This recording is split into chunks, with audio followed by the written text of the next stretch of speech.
Lincoln Lawyer, starring Matthew McConaughey as Abraham Lincoln. Go ahead and explain this.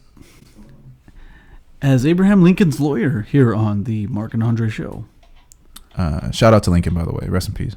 Shout out to Abraham Lincoln. And I lost like hours worth of Jesus. Sorry, my clone burst in here through a portal and literally started repeating what I was saying earlier. It's not the same link.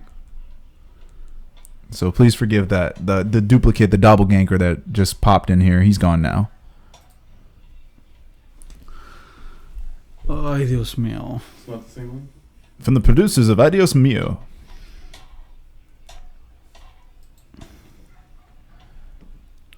It's a totally different one.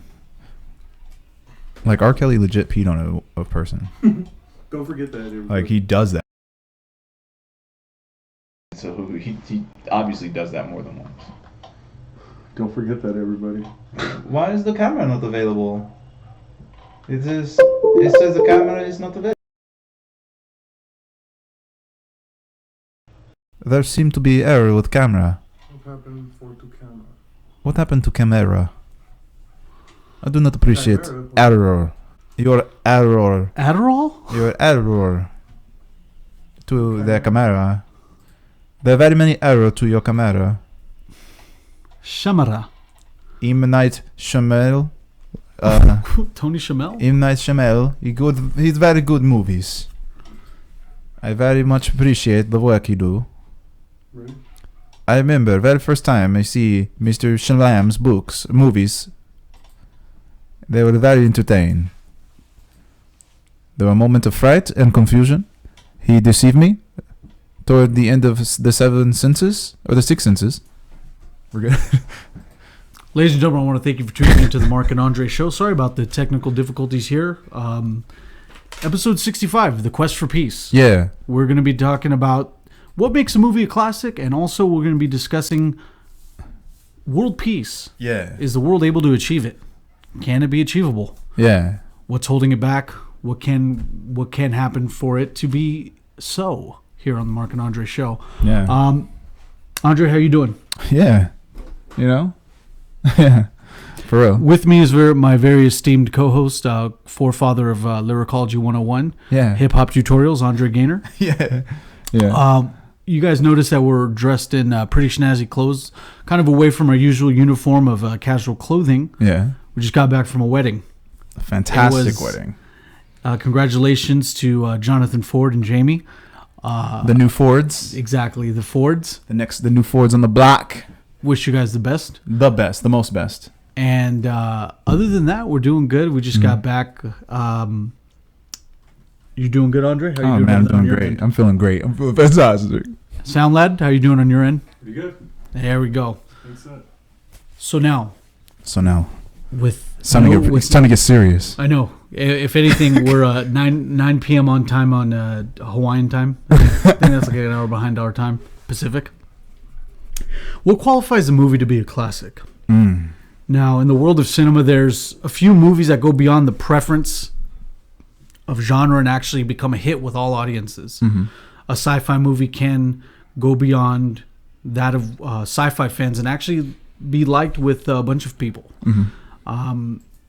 Now, to you, Andre, real quickly, what do you think makes a film a classic in your in my eyes? I mean, as long as Tyler Perry is affiliated with it, I think that sets the ground for classic film, no matter what. So the precedent starts with the Tyler Perry joint right at the forefront. Yeah, and because he completely bites from Spike Lee, so it's no longer a Spike Lee joint; it's a Tyler Perry joint, and Spike Lee's completely been executed. Nobody knows that he did that. He's just Tyler Perry's running the show. No, in all seriousness, what sets the standards for a classic film? I personally feel like if you can watch the film, maybe a decade after the original experience and still have a completely new experience, that film is a classic. If it's innovative, if it's groundbreaking, those are also great attributes of a film. But I think it's also if it's primarily, to me, if you watch the film, during its when it first premieres, when you watch the film and you have an amazing experience and you're like mind blown, and then you decide I'm going to watch it 5 to 10 years later, and you watch it and have a completely new experience. You see things differently, or you keep some details and you go, oh wow, this whole film is a totally new experience. That really sets the ground for it to be a classical film.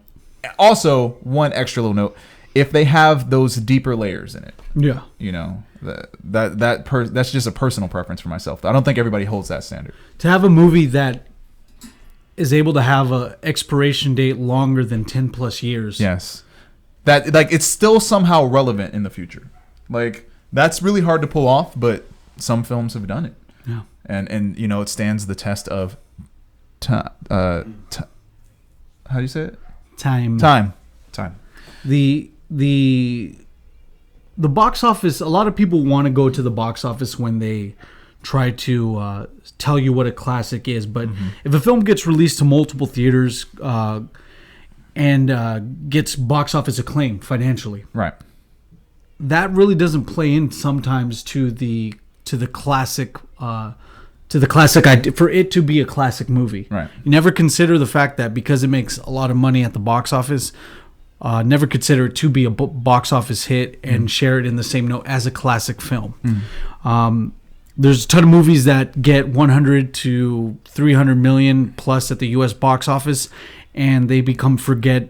Forgotten the next year.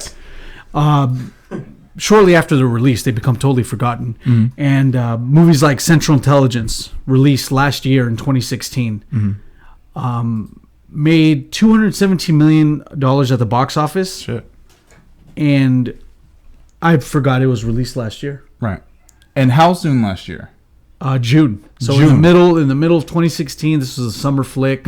It had two of the most acclaimed, the most used actors of 2016, 2015. Yeah. Dwayne Johnson and Kevin Hart. They're for real, they're fucking everywhere. They work hard. They work really hard. They're everywhere. But yeah, that film came and went and nobody gave a fuck. Seriously, it seems like that came out years ago, right? And with $217 million at the box office, you would think a lot of people would remember it. It was so in and out. The experiences didn't even matter. Look at even the promo poster for it. It looks like it was done in 20 minutes. Right. It's hey, Rock, stand behind Kevin, hold these, and then we're just gonna have the logos in the front. What was their tagline? It was little heart, big and Rock, Big Johnson. Big Johnson. There Yeah. we go. Big Johnson and a little heart, some stupid shit. So this movie ended up racking in $217 million. Right, but off a $50 million budget. So we can go to the next example. This is going to tie into the movie I'm going to be using later. Oz, the Great and Powerful. $234 million at the box office. And I barely remember that James Franco was in it. James Franco and Mila Kunis were in it. Right. And it came and went. It really came 4 years ago. And And I do remember the hype around the movie because that's technically a prequel to The Wizard of Oz. When Disney teams up with the Oz franchise. Right. And it looks cool, looks exciting, and came and went. Nobody gives a fuck. It's like the hype of the moment is what caused it to have such a huge turnout, And it's really that these are just films that had great marketing. Or they had familiarity. For example, the last movie we just looked at, it's the two most seen actors, and they put them together. Of course, people are going to see it. Two markets brought together.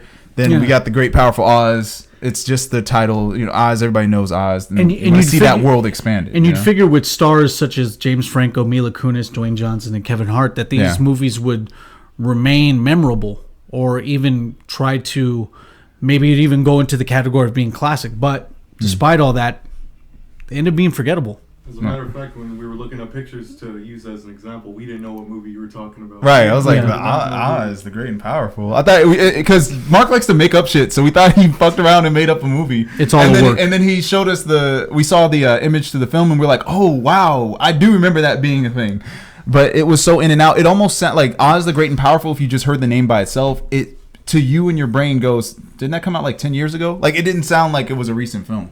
But exactly. Who gives a fuck, right? The impact of the film did not stay. It didn't. We didn't see anything spawn. Even with the movie with the franchise associated with it, I can't even draw up a scene from it. Right. I remember watching it, and I'm still like, the only real thing I remember from it is when they go back, when in the beginning scene they go to black and white, but everything's 4:3 right. instead of 16:9. Right. So that was like one of the things I remember. After that, it's all blank. Right. How long has Disney had the rights for Oz?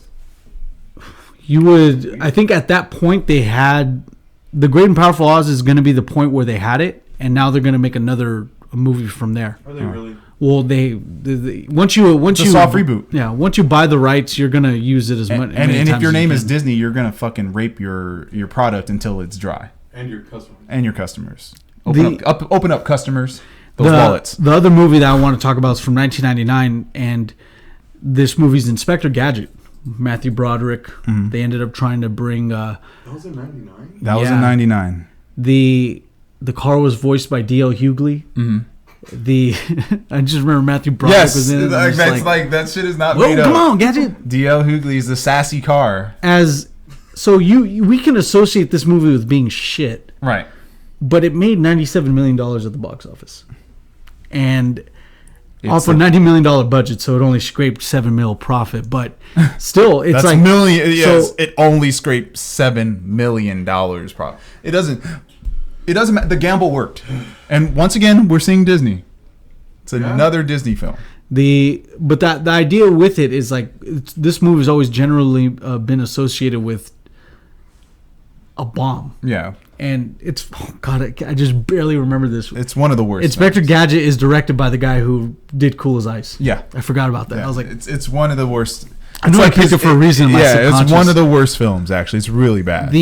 So the three movies described all made a notable impression at the box office, but despite the good box office numbers, these movies aren't considered classics. No. So the whole rule of but it killed at the box office. Okay, no. But do you remember it? No. And the box office doesn't mean shit. It's like that's the same argument as somebody saying, "Well, Drake is better than Lupe because Drake sold more records," or Drake is better than unknown rapper because we know the rapper's name. You know, this is the same concept. It's brand familiarity, right? But yeah, they hit huge. It's like, it's a lottery. So they hit huge in the box office, and then they probably hit huge again with DVD sales, and then we're dead silent. There's nothing after that. There's no staying power. Yeah. If you watch these movies again now, you'll laugh at them. They're bullshit. Even Central Intelligence, as new as it is, if you watch it again now, minus the hype, then it's pretty much going to be garbage. I was only able to watch that twice, and even the second time, I'm like, fuck, I forgot they ended up doing that instead. There's only a few funny scenes in that movie, despite what you would think with two heavy hitter A-list actors. Right. And I have a little philosophy real quick, and it'll be fast. I feel like if, first of all, hype to a film is one thing, and that will affect your movie experience. Yeah. And also being in the theater affects your film experience. Because one of the most glaring things that I remember off the top of the head is in Matrix Reloaded, where Neo fights all the Smiths, right? In theater, it was the greatest thing I had ever seen. Then when it came out on DVD, I watched it again. It looked like a damn video game. It looked really bad. It's all compressed. Yeah, but in the theater, that shit looked. There was no CG. You weren't like, there's a bunch of robotic faces of Smith and him fighting them. No, you were so enthralled by what was happening, you didn't notice. And then you watch it on DVD and go, okay, that really was a mess. This was ugly. This was ridiculous. I think that effect happens often. Often. There's even the bias of to go on what you're saying. There's even the bias of paying to go see a movie and not wanting it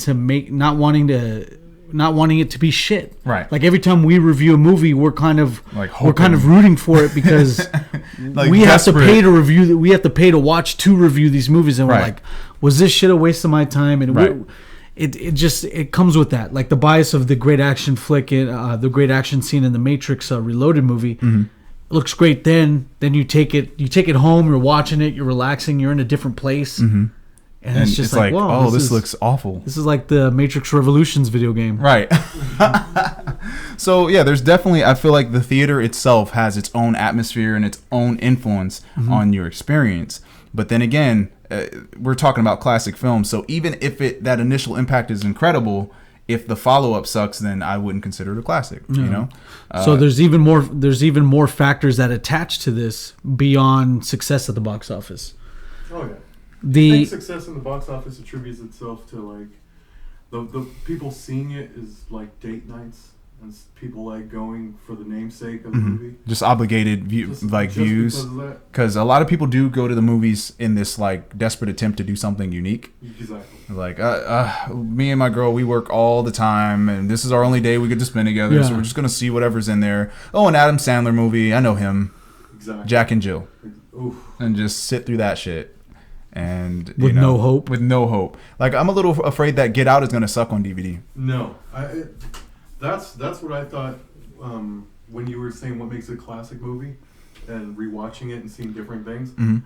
When at the end of Get Out, when I seen it, I wanted to see it again. Right. I think that's what makes a good movie. I think there's things in Get Out that we haven't caught yet because after watching Get Out, there was a lot, the whole hype train went with it. Right. And there's even captions of things that a lot of people caught in Get Out that I didn't catch beyond that. Like when they get pulled over and the girl keeps asking, why do you need to see his ID? Mm-hmm. She's not saying it to protect his rights. It's just saying it so she doesn't want to get caught. Yeah, she doesn't want that cop to have him on record with being with her. I didn't know that. Yeah, but then also if you look at the deer parallels when he was looking at the deer and he kept thinking about the deer, what did he do later on in the film with that same with a deer? He used a deer as spoilers. He used the deer as an opportunity. That's so. Okay, all right. See, you guys are mentioning things that when I do watch it again, I am going to notice. Yeah, there's symbology all throughout. So when you watch it again, you're like, damn, there's so many little gems that you can enjoy. Yeah.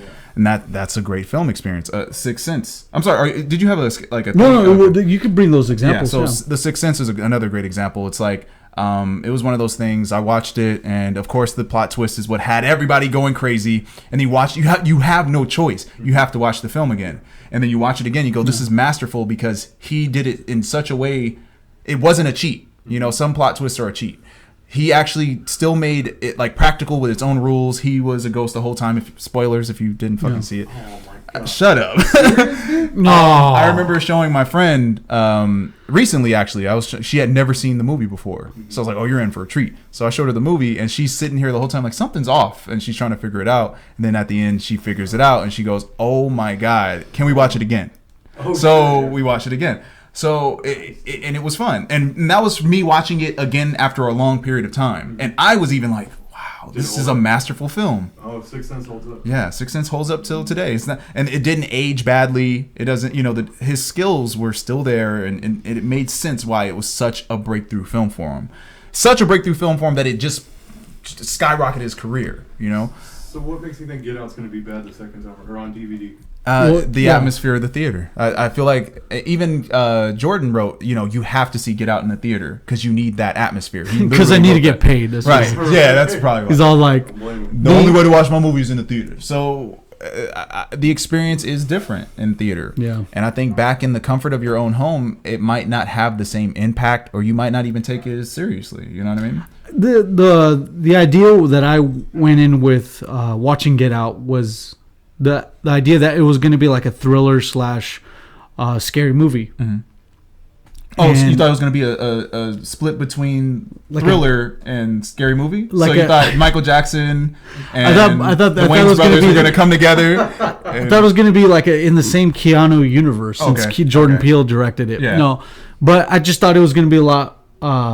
There's going to be a lot more intense moments within the film, and I'm going to notice that watching it outside of the theater that, well, since I've already checked it out and I already know that what's going to go down, I'm going to have a different experience. Mm-hmm.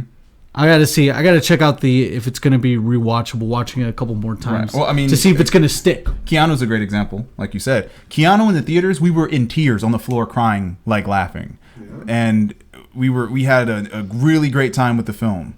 And then I watched it recently on my computer, showing it to somebody else, and it was like, it's still funny, but the impact is totally different. And it's not because I've seen the jokes before. It's really like, wow, it just doesn't have that same wow factor to it. I really feel like the theater is a form Like it has its own presence. Like I really wish I could have watched Back to the Future in the theater, because of course they're gonna throw it back in the theaters like they do.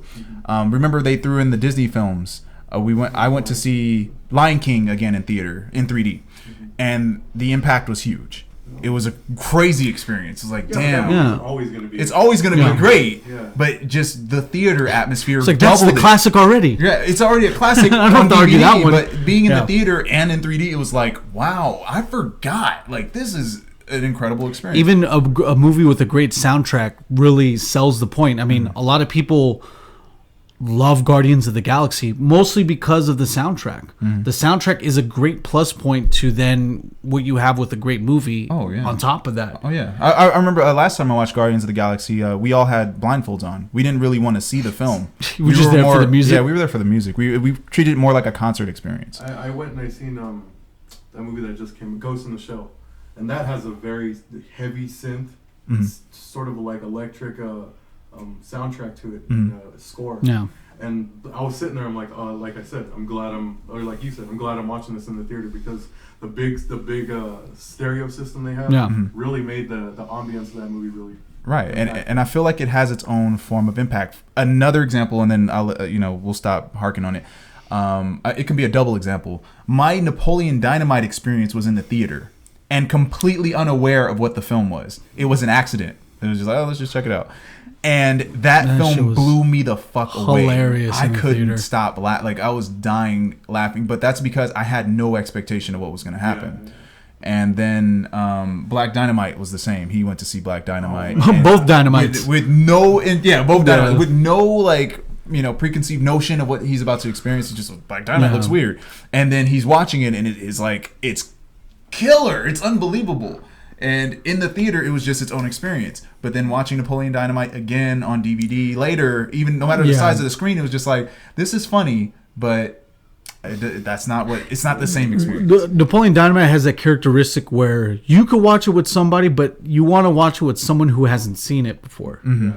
That can also ruin a movie experience, because you think this is the greatest thing you've ever seen. Show it to someone who doesn't reciprocate it that way. Right. Yeah. Kind of like, I don't know, maybe this movie does suck. Right. Yeah. Maybe it's not as good as maybe my taste is a little bad. Yeah. Even with Black Dynamite, the only thing I was able to check out in the trailer that it was just a parody on blaxploitation movies from the 1970s, and it involved Michael Jai White, who was doing kung fu in it. I was sold already. I didn't know it was Michael Jai White. That's what made it even cooler. Because after a while, I just kept looking. I'm like, that's Michael Jai White. What the fuck? Come on, smile. I am smiling. I am smiling. Yeah, that's fucking fantastic. But that was a great experience. So go ahead. So on the opposite end of the spectrum, you have movies that do terrible box office numbers, but then become a hit after their theater run. Mm-hmm. So movies like The Wizard of Oz. The Wizard of Oz only made $3 million on a $2.7 million budget. Oh shit! And despite the terrible numbers, you don't break even in Hollywood. Yeah, but when was that? That was in 70 or 1930. Had to be the 1930s. Mm-hmm. But despite the terrible numbers, it's still one of the most played movies in syndication on television today. Mm-hmm.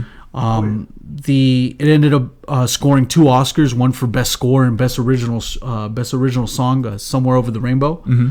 Another example Adrian's going to bring up right now is the 2010 Dredd movie? Was it 2010? Where the Judge Dredd movie, the recent one that came out, was actually just plain Dredd. Dredd 3D. It was called. Yeah, was panned at the box office, but became a hit with the DVDs, and amazing reception on DVDs and downloadable. And that shared the same. It shares the same candle with John Wick. John Wick was just terrible box office numbers, but became such a success. It's like a red box hit or something, right? Spawned a sequel, and that just killed it at the theaters. It's like the poetic justice it needed to make money up for the first one it came out with. Right. It's still in the theaters. And It's been months. Right. Like a month or so. Right. There's even petitions to have a sequel to this Judge Dredd 3D. There's been petitions. There's been fundraisers. There's been all this fan interaction to get a second movie, and it doesn't seem like it's going to happen.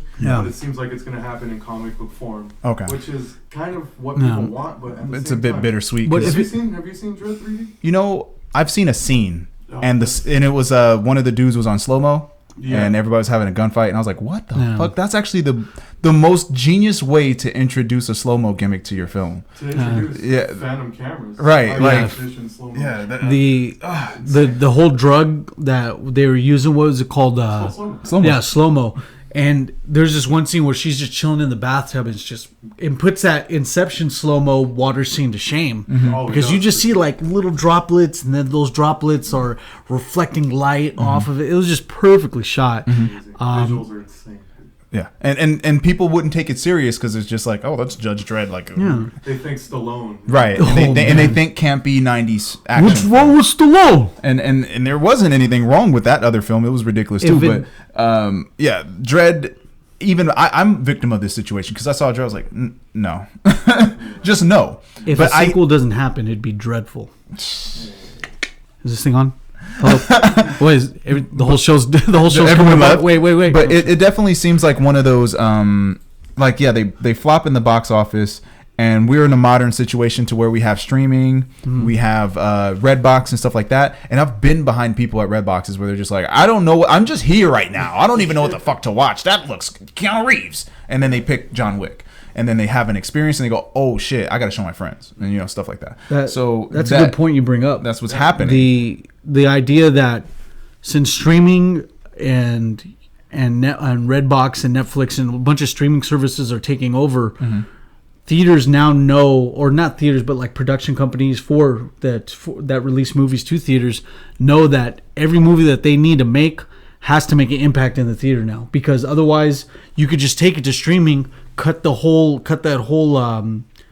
theater out, and still make money off the end because you're not distributing it to theaters. You don't have to make movie posters, any advertisements, marketing, and all that. Digitally market it. Right, and run it. Yeah, run social media. Yeah, like Manchester by the Sea. Was that just that was an Amazon movie, right? Was it? Because that's all being displayed on Amazon now. But there's only Amazon original movies. All these streaming companies have their own service with. The Iron Fist. Iron Fist, there's a series of the Daredevil series. All these they know that they don't have to go to TV anymore. They don't have to go to the movies to end up killing it and making an impact there. So there's a lot of necessity to actually make it a hit in the theaters, because if not, there's always that alternative. There's that alternative, not for the movie companies, but for us to tune into. You know what I mean? And it's kind of the convenience of it all will make you, even if you don't, like, you're thinking about going to the theaters, you can pretty much throw that out the window if you open up Netflix and see a bunch of stuff and you're like, all right, we're just going to stay in and watch this. The convenience really does play a point. Right. And it's one of the last resorts where Adam Sandler's hiding. Hey, Adam Sandler loves making making they're giving movies. Adam Sandler money. They put all their, Netflix had paid attention to all their numbers that were being made before it even blew up really big. Yeah. Like back when Netflix was just like, people, hey, check out Netflix. Before it was a household name. Yeah. They said Adam Sandler was the highest viewed movies that people were checking out from their data. Oh, wow. And then they started throwing money at Adam Sandler. And he made these half-ass movies. They gave him a bunch of money to just make a bunch of movies. Like as many movies as you want. I think he had a six movie contract or something like that. And it's whatever. He has his fan base. But that's another thing. It's like, there's all these little factors that could affect things. But I guess the discussion we're having is what makes a classic film, right? Exactly. So because you're talking about box offices that flopped and then huge cult following. Thing. I don't remember the numbers, but I know that the Thing was... The Thing, yeah. Yeah, the Thing. It was a flop. It did not do well in the box office at all. Nobody took it seriously. And then out of nowhere, cult following. And those things you can't. Did The Big Lebowski have the same situation? Flopped in the box office, cult following. Became a VHS. It was a hit with the VHS and the DVD sales. So I mean, the Big Lebowski. There's a lot of Coen. There's a bunch of Coenisms. Yeah, there's a bunch of Coenites here. Yeah, well, $4.62 million in the box office off a $15 million budget. But the general consensus is that it tanked, but it actually recuperated their money with rental sales. So even with the other movie that I wanted to talk about too is the Shawshank Redemption. So off a $25 million budget, it made let me see, flopped at the box office. Oh yeah, so it was a $16 million budget, but only made 25 mil. Okay. Or it's either the other way around. But it still flopped at the box office. But after TNT bought the rights to play it on television, a lot of people started paying attention to it. And even before that, it actually killed with VHS rentals. Right. And then it actually became the best picture for 1995, I believe. What was check the best picture for the accolades that it got? It was 1994's best picture. Yeah. Despite it being a bomb, and I watched it recently, like 3 months ago, and that movie's incredible. Like, a lot of people were telling me, you haven't watched it. It's like one of those movies where you haven't seen that? People will slap you if you don't watch a movie. You're like, you haven't seen The Shawshank Redemption? I did not know it was a Stephen King adaptation either. Yeah, and that is insane. It's Stephen King's all over he's all over Hollywood, dude. It's crazy because I watched it and I was like, it's one of those movies I was like, oh man, it ended. Yeah, like son of a bitch. Didn't even feel the time passing, right? Now, with what you're explaining now, the flop in the box office and then the follow-up success, is this does this connect to your argument? Are you saying those are good examples of classic films getting appreciated in the right? Exactly. Like, no matter what, a classic film is going to get the respect it deserves. Really, because you'll be able to, it's just like this. So many people have a look of shock when others mention movies like other bombs, like Blade Runner, Willy Wonka and the Chocolate Factory, both along the same lines of big budget, a little bit over their profit margin. To hear great movies like that being unsuccessful yet held in such high regard, it shows that classic movies are always going to be noticed, no matter what. It's going to be beyond what the figures say with the box office. It's going to be beyond the post box office numbers. It's just humans and people that just watch and like movies. The cream's going to rise to the top. It will become successful no matter if it hits a hurdle, like being like sucking at the box office. It'll always come to fruition, it looks like, man, because Blade Runner, Blade Runner's the set design to Blade Runner is just one of those. It's crisp. It looks nice. The set design's incredible. Ahead of its time. Yeah. Now, my counter argument to what you've presented to the audience. All right. So when it comes down to a follow-up success, right? Cult followings or whatever. Sometimes the cult followings are just dumb, and it doesn't make the film better. Troll 2 has a cult following. It's one of the worst movies in existence. The Room has a cult following. I'm trying to think of Super Troopers. Super Troopers has a cult following. I'm not saying the movie is shitty, but that audience likes it for dumb reasons. The audience is shitty. The audience is shitty. Yeah. Because the film isn't masterful, and the film isn't top-notch comedy. It's just goofy stoner comedy. Yeah, but here's the thing, dude. What makes a good movie ultimately is movies and art is all subjective. Right. So there's no criteria to that. It's just if it resonates with people or not. Exactly. But see, Okay, that resonation right there, that I believe it shares a quality that's similar to that of if Coca-Cola tastes good with you and like a general consensus of it, it's always going to taste good no matter what throughout. If all those people that like Coke just die from diabetes because they drink so much of it, there's going to be new guys that are going to like this shit. So I'm saying, like, a movie like Back to the Future, there's going to keep being fans of those movies, and they're gonna spread it virally, try to get as many people. Because when you see a good movie, like you said, you want somebody to see that shit. Yeah. When you have an experience, like, I'm dying to get this hoe to watch Birdman. I'm like, he's got to watch Birdman. I watched Birdman. Yeah. And then we watched it, But I was like, watch Birdman. He's like, I kept trying to get him to watch Birdman. Yeah. Then I finally showed him. He's like, the funny thing is that he, when at the end of Birdman, he was like, oh, okay, I got to use the restroom real quick. And then he comes back and I'm gone. And then he looks up at the sky and he's like, where'd he go? So even at the end of Birdman, we also had our own inconclusive ending. We didn't know what to do. There was so much confusing post.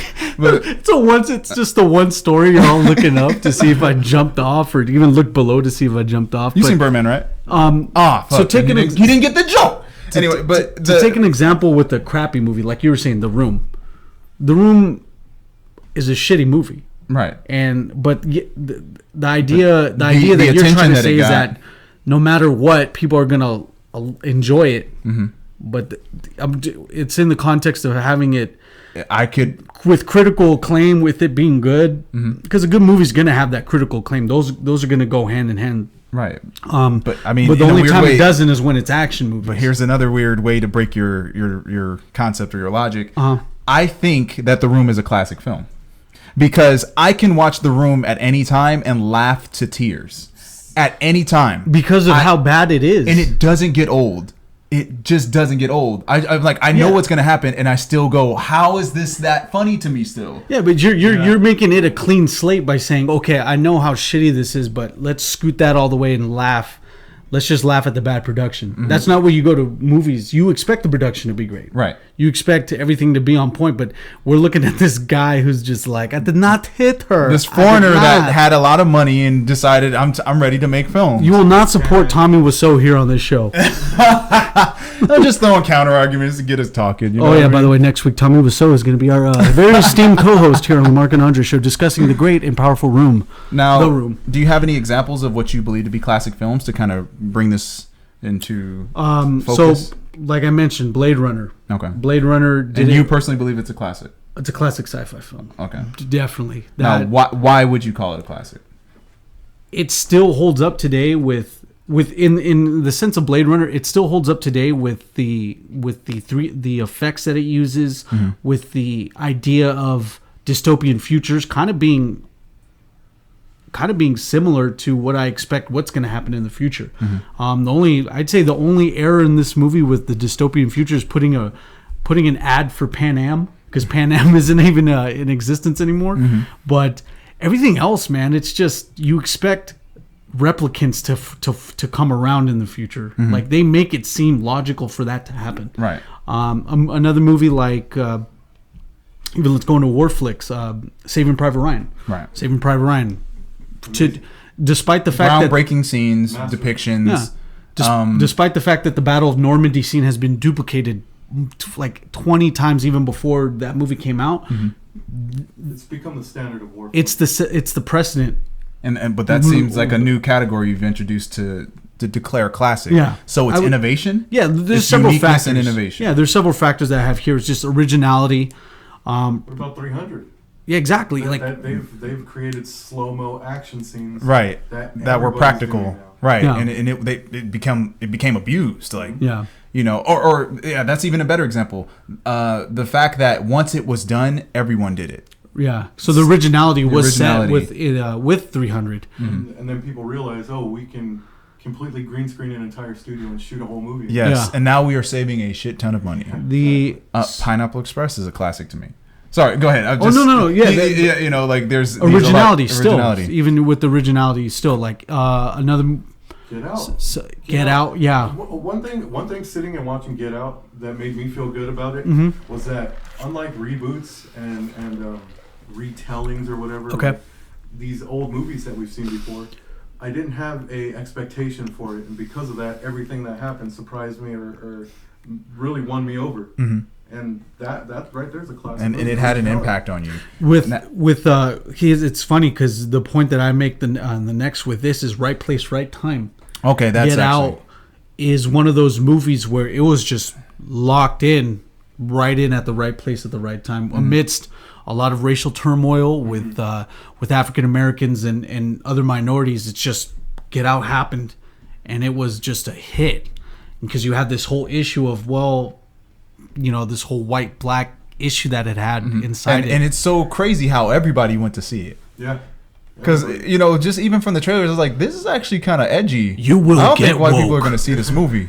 and we were in the theater, and there's white, black, mixed couples coming in. Like, this is awkward. So, without a doubt, Get Out, it was created at the right place, right time. Yeah. I would consider The Matrix to also be in that same category. Right. Because there seemed to have been some form of lull in action films, right? Yeah. Or I would even consider that The Matrix was one of the first times that you saw a highly intellectual premise attached to an action film. Yeah. Like more sci-fi action. At first it was sci-fi and people didn't even know. Yeah. Yeah, that's true. People are like, oh, they're just kicking ass, but you're like, no, there's another world outside of the Matrix, Which and there's kind of- floating ships, and this is a futuristic dystopian society. But it was so subtle, nobody even knew. And the film was so over the top, over your head, that people didn't even know like what they were experiencing. Then you go back and watch it again and go, wow, these guys are really like the Wachowskis went way ahead of their time. Because I remember the first time watching it, and I just loved that it was an interesting film. And then I think every 2 years I kept going back to it, and I'm like, there are so many layers to what they were talking about. It's not even about the action. The action is like secondary or even tertiary. Like you don't even give a fuck about the action. You're sitting there like, these fools found a way to create this highly relevant backstory to what could actually be possible. That people still try to build off of in like message boards. Like if you try to have someone, a Matrix savvy guy, explain the ending or just explain how the Matrix works, or they'll be there just explaining it in detail, because that base of fans, not only do they like movies, but they're smart, man, and they're very savvy with what the idea of the Matrix is. Yeah. Also, innovation, originality. First time they did the full 360 pan shot in slow mo. Like a bunch of, and then I guess they've seen 360 rigs done before, but it was like they did 360 rigs with different levels of, like they put the cameras in different positions to have a swinging effect or whatever. So that kind of innovation that did not exist before. And then what happened? Everybody tried. I think the chart goes with the originality and everyone duplicating it, and then when the Wayans brothers decide to make a parody of it, or whatever studio, like the Zuckers, or after that just goes back. It just plummets down. So like even with Scream is original horror movie, and then scary movie happened. Meet the 300 to then meet the Spartans. But it's Twilight, Vampire. It's nothing but a homage to that idea. So much that we like this, but let's take a funny spin on it. It's cheapy. Exactly. It's a cheap grab, but it's still, I would take it as a nod. Like they respect it so much that, well, we like the idea, so we're just going to play around with it a little bit. Well, I guess one thing I want to kind of touch on, because since you brought those films up, they're popular, right? Popular films do not equal classic films. Twilight is not a classic film series, but is one of the most popular film franchises ever. I don't think Harry Potter's a classic series, but it's a lot of profitable as hell. Now we have to get into the question of, well, what sets the standard of film? Because we like high caliber film. Some people don't. They just don't get with that kind of shit. Like Annie Hall. First of all, Woody Allen's like one of the best film makers ever. Annie Hall is one of Woody Allen's films. I'm pretty sure you guys haven't seen it. Jeez Louise, I haven't watched a Woody Allen flick. It's the first film. It's the first comedy to ever win an Oscar. Really? Yeah. And basically, imagine like the amount of effort a Coen film has in regards to new shots, new concepts, new style. Woody did a weird shot where he started a conversation with his buddy, and they're like 2 blocks down the road, and the camera is 2 blocks this way. So the camera is locked onto their position, and you don't know where they are, and you just hear them talking, and then they keep walking until they get to that point. It's like a 3 or 4 minute scene. So at first you're just sitting there looking at scenery, and you think it's a scenery B-roll, and you hear them talking to each other, and then you see like eventually they walk into frame. That's one simple weird shot. There's another shot where like the film was so weird and cerebral, right? So there's a scene where he's debating, like he's talking to his girlfriend, and this guy starts talking shit about a movie that he doesn't know about, right? And Woody Allen, out of nowhere, just looks at the camera. I hate these kind of people. Like, why? He doesn't know anything about this director. He doesn't know anything about... And the guy breaks the fourth wall with him, and he comes out and he goes, well, in my opinion, I think this and that. And like, okay, where are we going right here? Like, everything's kind of gone nuts.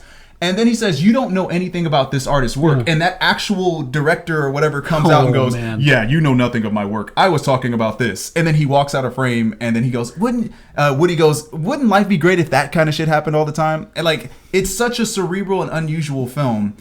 I hated it. The first time I saw it, I was like, I don't fuck with this. This is so weird, I don't get it. And I love weird shit.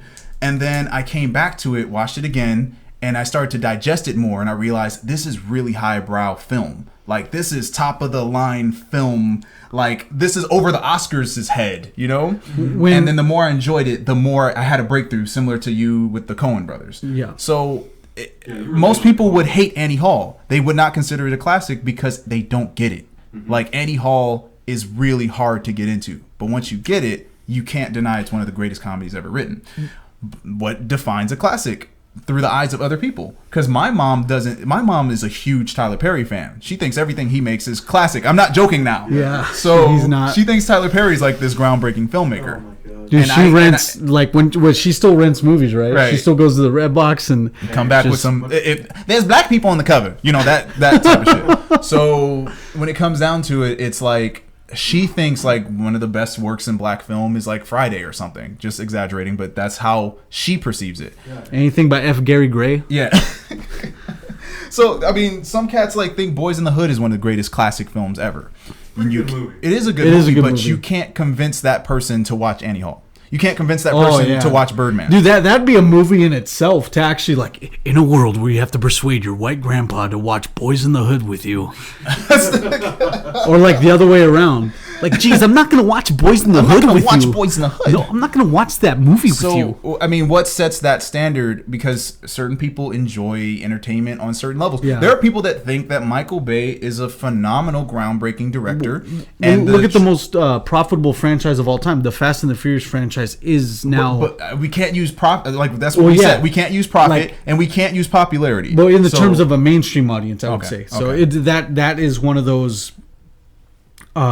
Like just to bring it out there for the sake of this argument, despite it making tons of money here and there at that time and killing it with the rentals probably, but and after that it's just that was just another Fast movie. Right. It just goes without saying. It's crazy. How many films can you watch forever? How many films? Yeah, what films and I hate doing that. That's a good question. But what film off the top of your head can you watch forever? Like you could keep watching ridiculous. Grandma's Boy. Grandma's Boy? Something like that. Okay. It's ridiculous for everyone else because I could watch Black Hawk Down. I could watch Saving Private Ryan forever and not get tired of it. Yeah. But most people can't even sit down like Big Lebowski. I can watch Big Lebowski all over and over. Oh man, I can watch Jesus. Fucking like you like taking naps, don't you? See?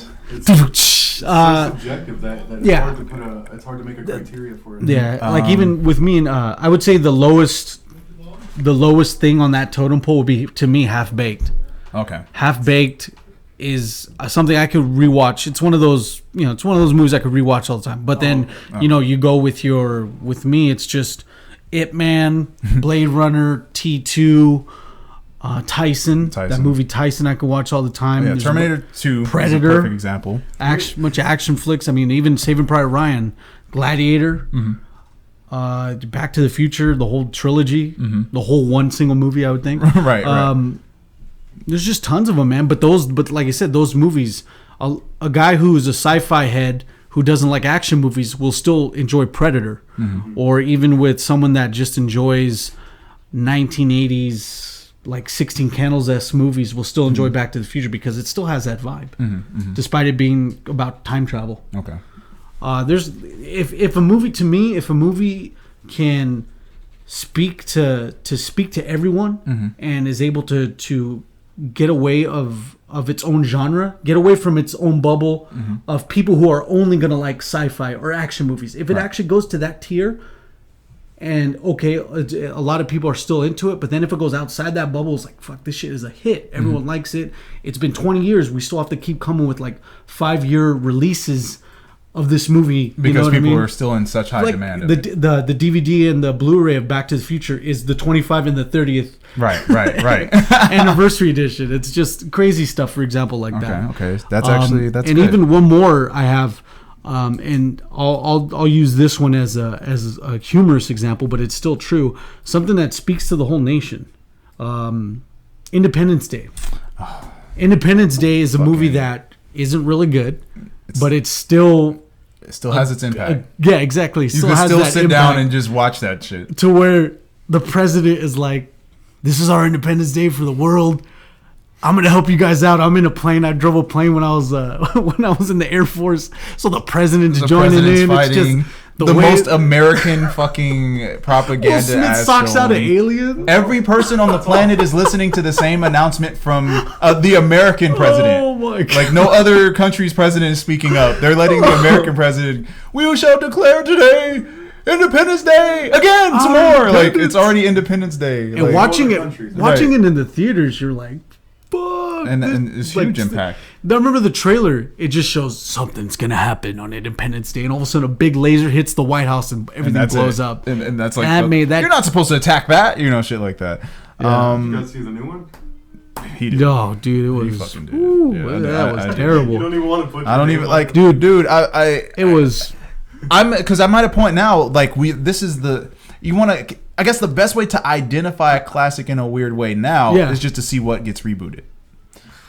Whatever's getting soft rebooted, whatever's like Jurassic Park, the first one and only the first one was groundbreaking. The CG still looks good. How is that possible? Yeah, that's pretty. It still looks realistic because they didn't abuse it. Even the But- T-Rex scene. yeah, like after wow, all and that. it was a perfect blend of animatronics and CG, and it's perfect. It's perfect film. It's just Check all the it's a quotes kid's from adventure. Follow down.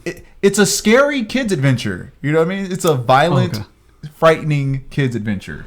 Big You wanna give Nugs. some comments? Oh yeah, so the last two movies that were good to him is the Hotel Transylvania series. Yeah, good animated series that actually got to a lot of critical acclaim. Forrest Gump, won best picture over Shawshank.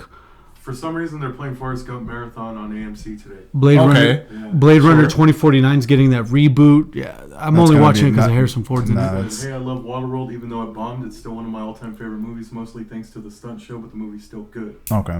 The Waterworld movie it actually made a little bit of a profit, but you're talking like a $195 million budget over, I think it was like a $215 million box office. So it just, but that movie is almost all on water. Right. There's not a lot of drama that we explained it in, I think it's like episode 30 something, but we explained that Waterworld had a lot of drama going into it. Waterworld had Kevin Costner stayed in a $3,000 a night yacht.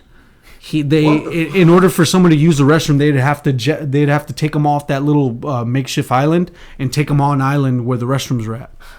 There's a lot of P's and Q's, and That's fucking ridiculous. That's yeah, ridiculous. trust me, there's Now tons you of can stuff. shoot a movie, like we said, in a green screen. Exactly. in a studio. And be done with Even it. the set, that whole the whole set in Waterworld actually sank, and it cost I think it cost six figures to $1 million for them to bring it back up from the surface. So these guys were playing Waterworld even when they weren't filming, So there's tons of stuff, and even I think that's why Universal Studios actually kept Waterworld as a stunt show, because they were assuming it was going to make a profit. They're still trying to pay themselves back. We got to make our money back, brother. All the season passes. Nuck said Marvel will not make an Oscar. Don't No. push. Those are movies that people love and that are But huge box office. Civil War and the Captain America joints, those were close, man. Captain America movies are getting... Yeah, but those are still movies that, like, I can't sit there and watch a whole marathon of those movies. Right. Yeah. Those are... You can't... That's too much action. They're popcorn as fuck, though. There isn't. I don't watch a Marvel film with expectations of depth. Like, yes, exactly. We're not gonna go deep. I thought Doctor Strange was the closest thing to attempting to go really deep, and even then, it was a pretty shallow film. I need to see that one. Man. Oh, That's man. a good one. That's a theater movie. It's one of those... It is a theater movie. I just watched it recently with my pops, trying to show him the movie. He fell asleep. I was like, "This movie is bomb. Why the fuck did he fall asleep?" So Where are the guns at? Yeah. It's one of the only Marvel movies that doesn't have a gun in because it. it's really psychedelic. It's a really psychedelic film. You'll love it. Yeah. So I have... For me, a couple factors. I'll just name and then we'll... You want to read these comments? Yeah, of course. So we have an agreement. John and Nug saying fuck Twilight. Twilight, nice. Friday's a classic. Anthony Hopkins Called Bay a genius. Or a genie. Imagine if you actually meant genie. No, we know what you meant, John. Nug said, I think a classic standard gets established by how many people can relate to it in an emotional, mental feels. And so all right. So John brings Suicide Squad won Best Makeup, and they beat Marvel on Rotten Tomatoes with probably a few movies. Don't fuck with Rotten Tomatoes. Rotten Tomatoes is Rotten Tomatoes really. We could do a whole conspiracy corner on Rotten Tomatoes. Rotten Tomatoes has a whole. There's a lot of bullshit with Rotten Tomatoes. But okay, with me, let me just name some factors out before we do a little round table of what we think makes a classic. To me, and I wrote these in the key points, and to bring them out real quick, it's originality, right place at the right time, something that actually speaks to the whole nation. That can play a factor too. What about you, Andre? What do you think? At this rate, I'm looking for something that's groundbreaking. I'm always constantly trying to get my mind blown. Yeah. And maybe, we are in a day and age where we've asked for so much that things have kind of gotten out of hand and they don't know how to fulfill the need. But the independent film scene is giving me exactly what I'm looking for every single time. Sundance is where you go to get your mind blown. But if you don't want to use Sundance as, the ground to define a classic film, like I said, if it's the rewatchability, the fact that if you watch it and then come back and watch it with new eyes, you can get a whole new experience. Black Swan is a classic to me because it's actually it's 3 different movies in one movie. And when you learn what the second movie inside the movie is, you can't stop watching it because you go, holy shit! Her dance director is the devil, and she is representative of innocence. And as the film goes on, whatever. And as the film goes on, she goes from like wearing white to gray to black, and then she dies. And that was basically her. Like the whole film is giving you visual cues all the way through. You just spoiled it for me. Oh, you didn't see it? No. God. Well, Natalie. Well, but even then, if you watch the film, shut up. You will watch that shit anyway. I want to watch it. Black Swan, I just watched it. Thanks. No, you didn't. You really didn't. You really didn't because everything I said is the symbology. You just did Die Hard. The actual film you're gonna see is gonna be like nothing I just said, and you're gonna go, "What was Dre talking about?" Then you have to watch it again. So you get like people talking about that movie, but talking about the face value of what the movie is. Yeah, everybody's experiencing like the first layer. Yeah. And then there'll be like metaphysicists and cats that are like, I've been in symbology classes, and this is actually this deity from Greek mythology, and this is somebody from Roman mythology. And then when you actually do the work yourself and connect the dots, you get a whole new movie. And it's complete. Huh? What, Black Swan? He did The Wrestler. Well, I don't know. Stanley Kubrick? Nah, Stanley Kubrick. Damn. He did the moon landing. Yeah, he did the moon landing.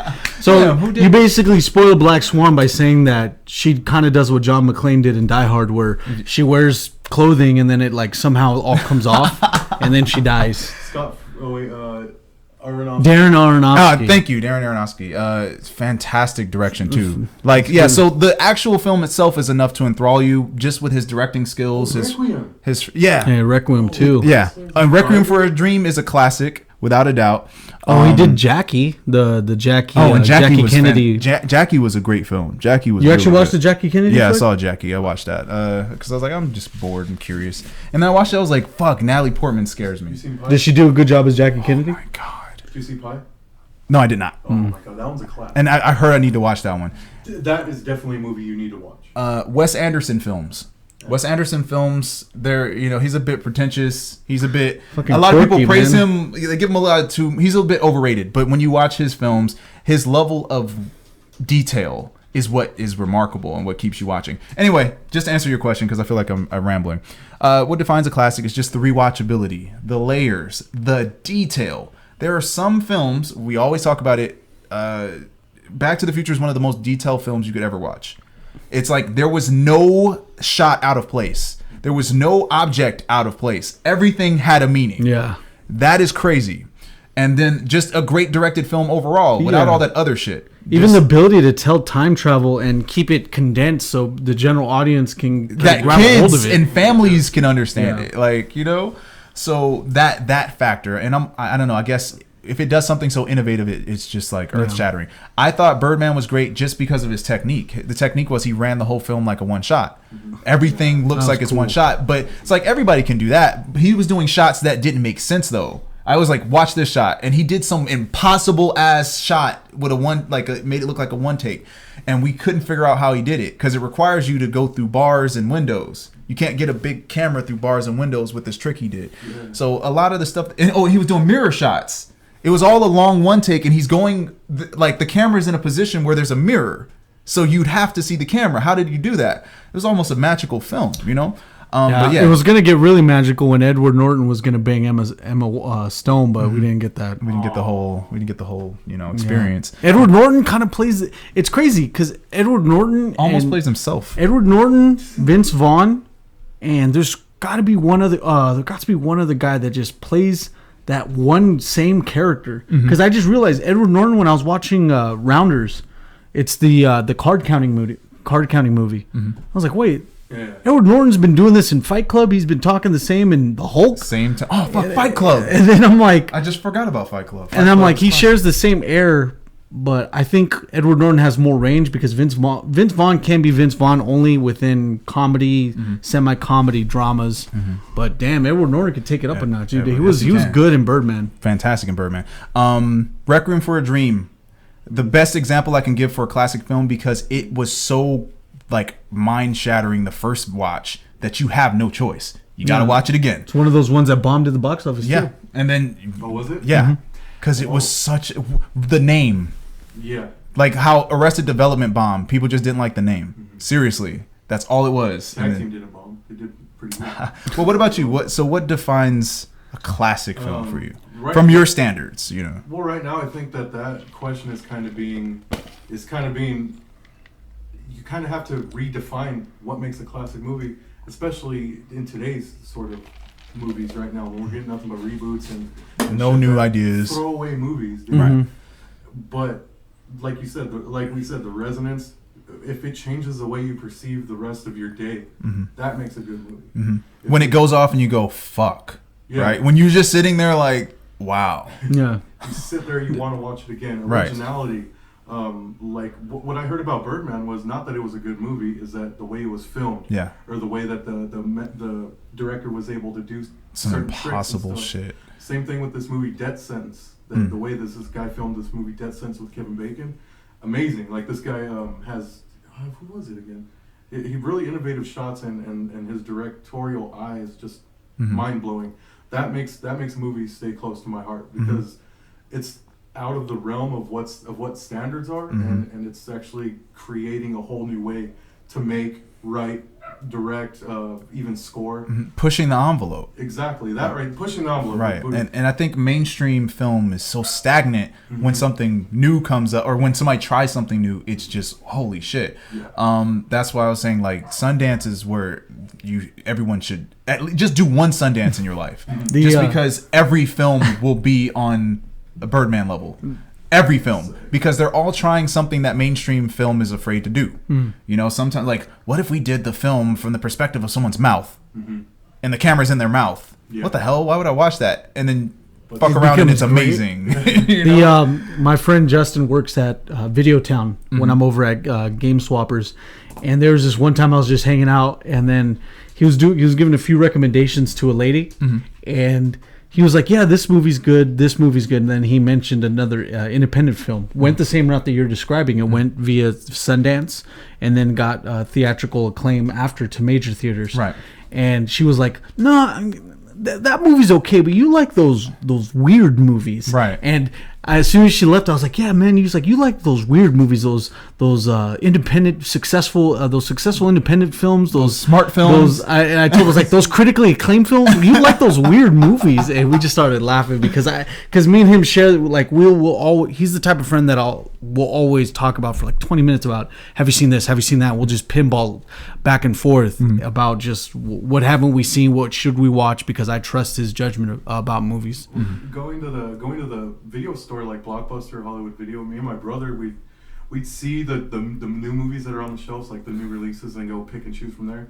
But it got to the point where we'd go and we'd only sort of scan the movies that had the Sundance seal or anything that has the awards. Those little things on the Those little ribbons. So we'll actually go around the Hollywood Video or something and pick out all these, like a handful of movies that are, all right, this one won this one won this, we should check this out, and then take them home and watch them. Yeah. And then sometimes these films push the envelope in a lot of ways. Sometimes it's like, okay, that was just violent and gruesome, I'll never watch that again. Yeah. Other times, like, I never knew you could pull off that many shots that creatively. There's a film called Mr. Nobody. Let me look up the movie that I want to talk about real quick. Unbelievable. Jared Leto, of course. It's basically Jared Leto's. It's like Jared Leto. It's like Requiem for a Dream because it feels the same because Jared Leto's in the main position. Yeah. And the film's concept is this: every decision he makes creates a new reality, and he lives it through, and you watch it. Really? Yes. Now, And it's directed with that Requiem for a Dream style, so everything is symbolic, all these different shots. It's on Netflix. So Nobody's on Netflix. Oh, it's on Netflix right now? Oh my God. Please watch it now. Mr. Nobody's going to fuck your mind up. Because when you first start watching it, you got to get accustomed to the world you're in. And then once you figure out what's happening, you're stuck. That's what I like about a movie. When you can get... When they don't hold your hand. Yeah. But not only that, when you get enthralled into a world that they're presenting to you. Yeah. Then you get acclimated to it and you're like, all right, well, nothing's going to surprise or really ruin this for me because I can see that it's within the context of this world that they're in. Right. Yeah. No Country for Old... Wait. No. Not No Country for... Children of Men. I heard Children of Men. That was one of the movies that I was going to see if about mentioning, but I was like, well, let me go to this other sci-fi because not a lot of people know about that. Was it... who's in it? British dude. Yeah, I forget. Clive Owen, yes. Clive Owen. And the way the film starts, he goes in, gets his coffee, comes out, coffee shop explodes. Yeah. And that's your introduction. And in that scene alone, which was probably like a 6-minute scene, all one take, yeah. they did enough exposition to tell you what year it was, what the situation is, who he is, and what's going on. Yeah. In 6 minutes. Like, in a one-take shot, that was beautiful. There was a master level film. I was when I was going through the Goodwill, I got a few laser discs, and there was a bunch of action flicks in it. There was Rambo 1. There was Rambo 1 and 3. First Blood and then Rambo 3. It's like crazy how they call it that. But then they had Young Guns 1 and 2. I got those. But then they had this movie called Low Life, and I wasn't going to get it, but then I got suckered in by the reverse Sundance. I just had a bunch of critics say voted one of the top 10 films of the year, and then they had this one that was like extraordinary, timeless. The only good thing about the Low Life was Sean Astin's role. Sean Astin's the guy that plays Rudy. It's one of the Lord of the Rings hobbits. Great actor, but it's like, man, that was the only good thing about it, and I got suckered in by having it have the quotes, advertising on the box, and I'm like, damn, like some guy in some news anchor in Maine suckered me in to say that because he thought it was good, but man, dude, the Low Life was trash. Despite it had this like kids font, like the movie Kids, it had all that look to it. I got suckered in by the vibe. I got worked hard, man. But you obviously experienced the film and you realize it's not a exactly. classic. No matter all the bullshit claim on the box. Despite all the claim on the box. So, I mean, it is up to interpretation, but I feel like, if a person wants... I guess to be as direct as possible, I want my film to expand my mind. Yeah. To stimulate it. Yes. Yeah. I don't want to watch Michael Bay blow shit up for 3 hours.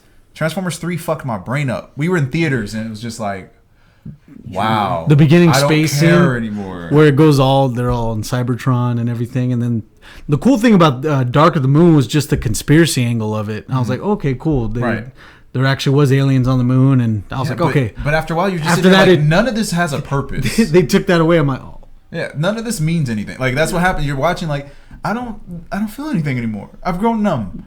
But watching a film like Whiplash, once it ended, you were like, oh, like you just got off a roller coaster. Yeah. That was an experience. The car crash at the end of Whiplash, they could have done something else to hinder him from actually trying to make it there. Mm-hmm. It just seemed like it was kind of out of place, a little too much. I don't think it's justified because he went that crazy. Mm. He was that psycho to the point where he was delusional. Because the fact of the matter is no spoilers, but he made a decision after getting in that car crash that made that's not humane. That was not a humane decision he made.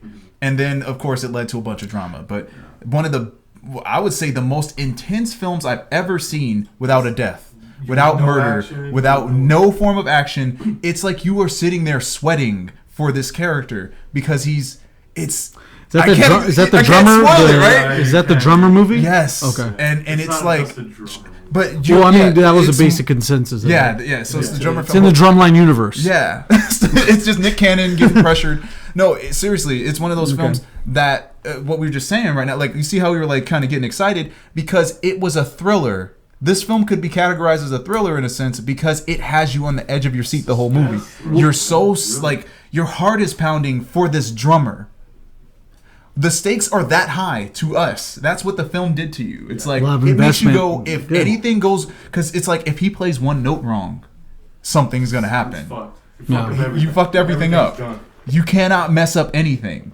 And Yeah, now I gotta show him Whiplash. Dude, watch Whiplash. It's honestly a really good movie. Whiplash will fuck you up. And it's But- one of those you sit down and it's over like that. And then, but the way the film ended, it knew what it was, because once that conclusion took place, you're left with silence, and you're just mind blown. And clapping. Yeah.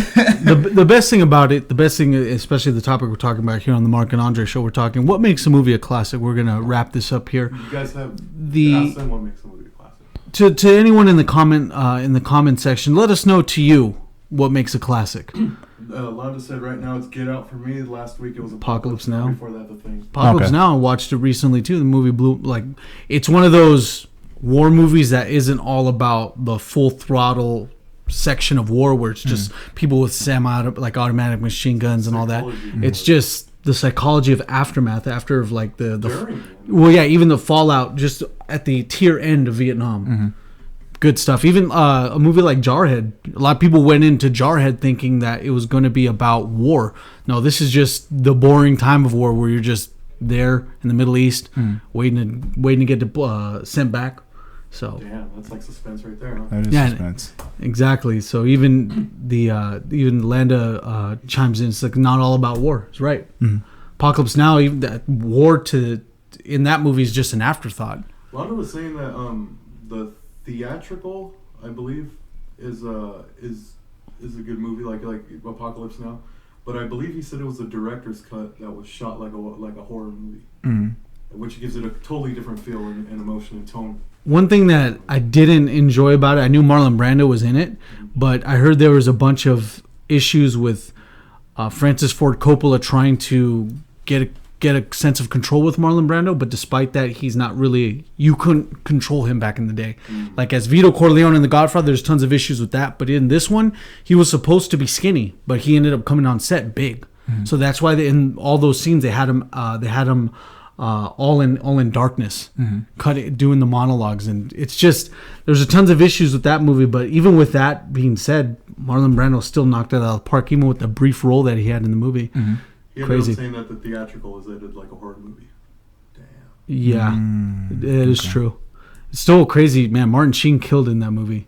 You know what? The best thing about being alive now is that we still have more time to find out and more time to watch more classic movies. Yeah, you could watch shit That's like the best part. Bad Lieutenant and get your mind blown. With Nicolas Cage? Yes. People have to stop having that like sour taste with Nicolas Cage. No, because you know what? No. Okay, so Bad Lieutenant is what happens when you have the right director with the right campy actor. He knew exactly what to do with Nicolas Cage. I almost feel like he wrote it and was like, Nicolas, I got to get him in there. Because the character he's a bad lieutenant, no joke. He's just this coked out lieutenant, and he just does fucked up things all the time. And it's one of those, I'll call them precious films, when like by the end of the film, nobody won. Like you just sit there and go, what the fuck was that? What was the point? Right. That's Requiem.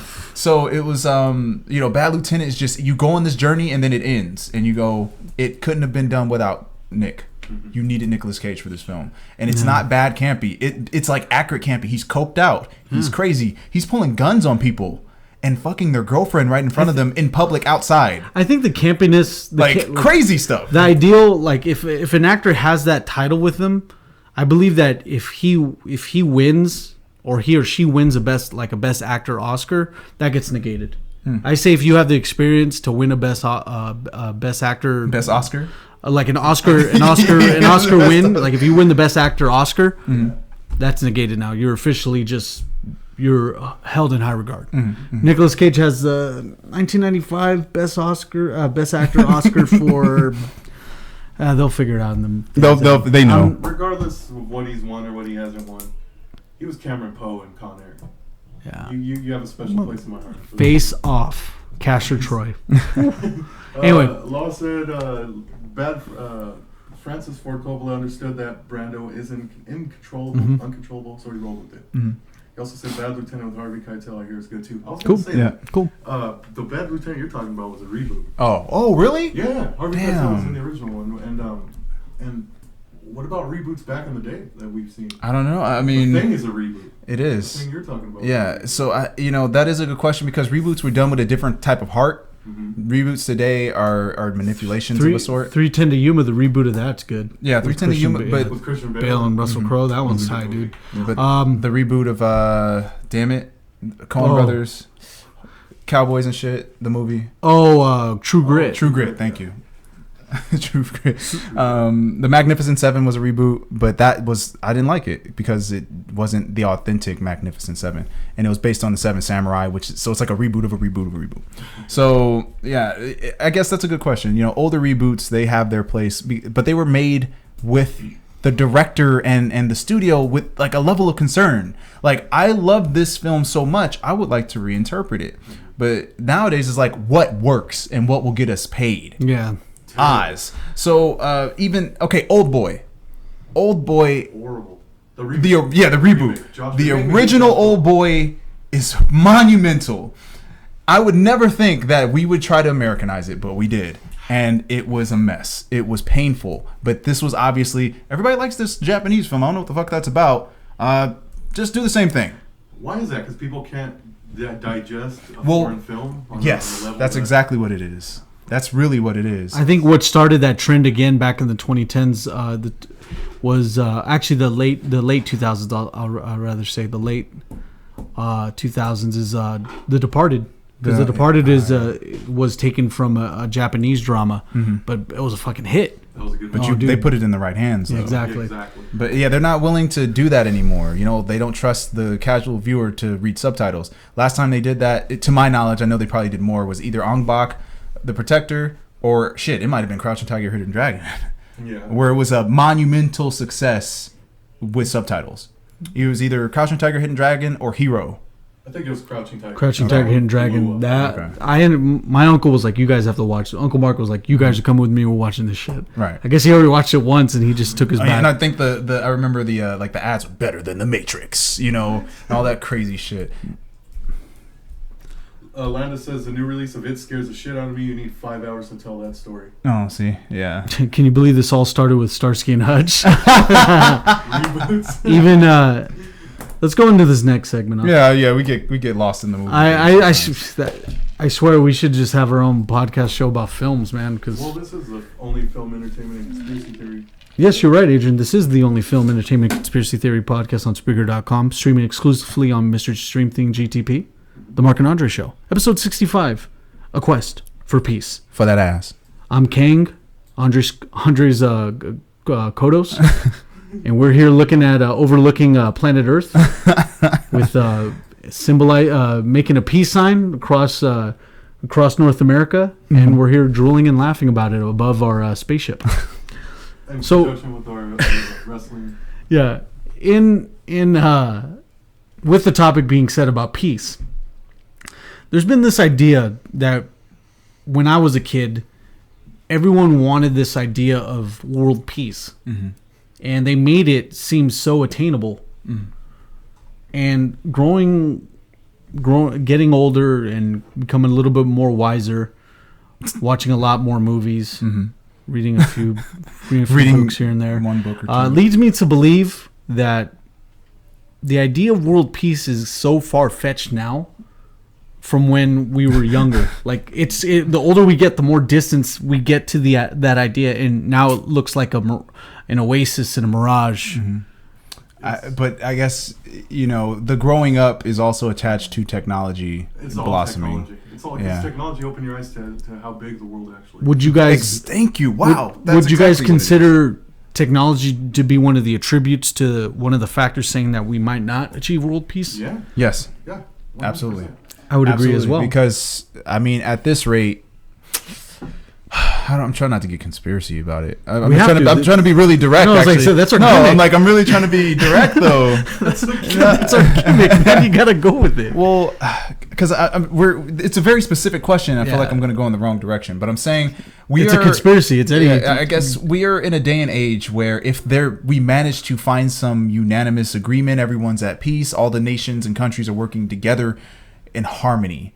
The internet has enough power to simply divide us, because they do it with just showing videos of black kids getting shot by white people.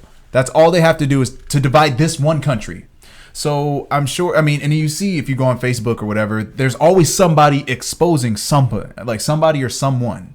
You know, Trump did this in 1980. He shouldn't be president. Yeah. Like that's what you see that all the time. Scrolling on your Facebook feed, you see someone baking something, someone catching someone on hidden camera, Right. or someone getting their ass beat. Right, all the time. So imagine we are in harmony, everything's good with our nations. That doesn't mean that we all as citizens will fall under the blanket. There's obviously going to be rebel groups. There's always going to be a rebel group. There's always going to be defectors. Someone anti to the idea of peace. No matter what. Period. You can't even have a basketball team without one fucking dude like, oh, I hate these guys. Yeah, You know? 2000 Lakers. Right. So I don't want to be negative. I don't really think it's possible because of our internet and the technology that we have today. It will fuck This it all is up. the quest for peace. So let's find it here on this show. By the end of the show, there's going to be world peace. I promise you that. put a big asterisk right there on that statement. Circle it. But yeah, you're totally right, Andre, because with the addition to the internet in our lives, there's networks that we have the ability to watch that we shouldn't even be watching. Right. I don't know why people still try to tune into Al Jazeera when there's a lot of graphic content. Mm-hmm. When we go on even our like social media feeds, there's people. There's all those select few people that like showing people dying. Right. Let me on share their- this. and they think it's a good idea because guy running from the cops shoots himself. he needs justice. Right. Like, can you not show that part of it? It's like once you expose violence, once you get the ball rolling on that idea, You express dysfunction, right? exactly, and things then are you dysfunctional. express that whole you keep the negative ball rolling. Is the what negative. I mean. What are you saying? Yeah, that exactly. You keep the negative ball rolling. Is it negative or is it realistic? Because you get this news filtered and spoon fed to you that everything is, at the same time, everything's good, we're safe, but it's terror all over the world. Well, Everyone's There's here two attacking. separate ideas. Yeah, exactly. But then Yeah. again, the media, of course, has its own hand in all this shit. So, for example, we covered this in the past when that one chick live streamed her boyfriend getting shot in the car. Oh yeah. That was fake. That wasn't real. And it was obviously not real. When you start connecting the dots and showing placement of things and people, that was all staged, and she's an actress. And all right, so why would they do that? That's already weird. But let's not go into that hole. Let's just say that was fake, and the media deliberately made the scenario for some kind of purpose. What did that purpose entail? Yeah. Disruption. And people everybody lost their shit because that was just traumatizing. Yeah. Yeah. Despite it not being real, it was real enough to affect people. So I'm just trying to think on a world peace scale, somebody doing that, it would just divert people. It would cause because they would just say something along the lines of, we're not as peaceful as you think. These people are doing this to each other. Or they could do something as simple as all of our nations come together and somebody goes, well, this president did this to this country in the past. Or this, Just this, to instigate, just bring yeah, Jerry that's Springer to the a UN. lot of instigation. and there's so many facts available, somebody can just connect some dots and cause disruption again. But going back to what you're saying about the Facebook post that ended up being fake, a lot of people are still carrying that negative perception of certain like the police because of that moment alone, despite it being debunked. Right. So it even goes on to the the media actually preys on people not being aware of a lot of stuff that goes on. So despite it being debunked, some people might have animosity still towards that because they think it's real. And the scarring is there, subconscious scarring. We gotta find because world when I peace. saw it, We I gotta was find fucked world up. peace. But there's I think a lot of people have that thing, and the thing is, when I saw that video, I was like, but something's off. No. I'm thinking that you're alone in that sort of. Well, you're not alone. You're in a small percentage of people who think that way because most people think what they see is the truth. Is the Most truth? people, Okay. They take that. I guess it was just me and Mark, and it's my immediate friends. Because when I did see, I was like traumatized, and I was like, well, that was weird. That didn't make, compared to the other things I've seen, that just didn't work for me. Yeah. Let me watch it again. And then, of course, down the road, digging in the hole, researching, it found out it was fake. You also got to go to the fact that there's even some things that like even instances where the cops do something bad to someone of a minority. That is one small percentage of what generally is What the law population enforcement. is. Yeah, exactly. And the media gives you the idea that, okay, so anything after this is all a derivative of just cops being every cop is fucked up.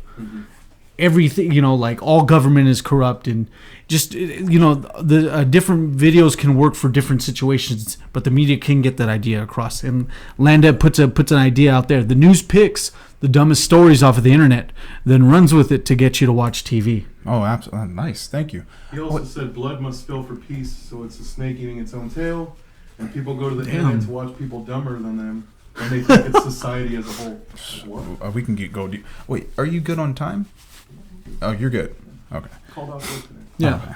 All right. Just making sure our boy was cool. No, we're good. Okay. He's made his choice. No, that's actually a fantastic point. But here, see how easy that is? There's so many diversions. There's so many different things that could move or sway your opinion on things that you yourself would not be able to readily identify. So in the mass, I'm trying to bring it back to mass. Yeah. Because really what we're talking about is America. We're not even going that hard. So Well, that's all we need to talk about. world peace. Okay, yeah, if America This is all that matters, brother. The red, white, and blue. what happens on a small scale happens on a large scale. So if America can't even get its shit together within itself, I'm trying to envision the world as America. And the entire world with nations with thousands upon thousands of people all being under the same blanket of peace, it's not a possibility because we can't get on the same page idealistically. Like, I mean, I might like my life to be a certain kind of way and you like your life being a certain kind of way. How can we all have our own, like, how can we find balance? And it's not as simple as just accepting them for what they are, because you could be a mass rapist. Yeah. I can't just accept that because my morals aren't okay with you mass raping, and I don't want you mass raping in my area. You know what I mean? So for that case, because there are a lot of laws and concepts and ways that countries run their little realms, we simply wouldn't be able to connect as Americans. We wouldn't even be able to come to terms. So for the entire planet, world peace, that's a bit far-fetched. Maybe... Now I can't. I'm trying to be as realistic and optimistic at the same time as possible. But to have the entire planet working on the same accord without any drama of any kind, we can't. John Lennon said it best. I mean, if there was no sense of religion, if there's no sense of actual like form of currency, right? If everyone's just on an equal slate, right? I think that's when that get us a lot closer to world peace. But then that's violation. Yeah, and then when we have those two, there's going to be this idea. Well, no one's going to get motivated to do anything to make a profit. No one's going to get motivated to do something that benefits them in the long run. After that, you just become.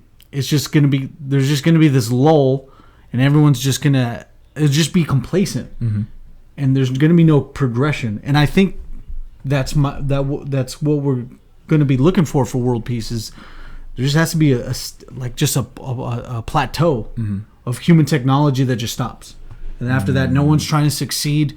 No one's trying to like do stuff for financial gain, if you know what I mean. And at the same time, we wouldn't be evolving without that. You see how far-fetched that sounds. Right. at that point. Like imagine the Olympics where everybody got equal medals.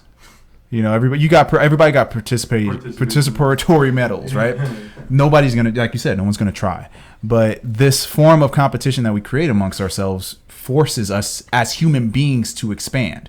I mean, the Olympics is humanity showing itself something. Like, the last Olympics, you ran a mile in this amount of time. That's never been done before in humankind. And then, of course, we break our records every Olympics. And that means we as human beings are evolving because we're forcing ourselves to move forward. Or our sports medicine. But like war. War is what would keep us moving with our technology. Imagine if America wasn't going against Russia to get a fucking spaceship to the moon or whatever.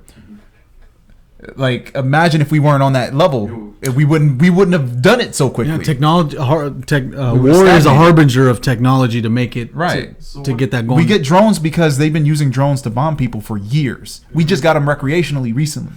You know what I mean? Recreation for a drone. The war movie. Wait.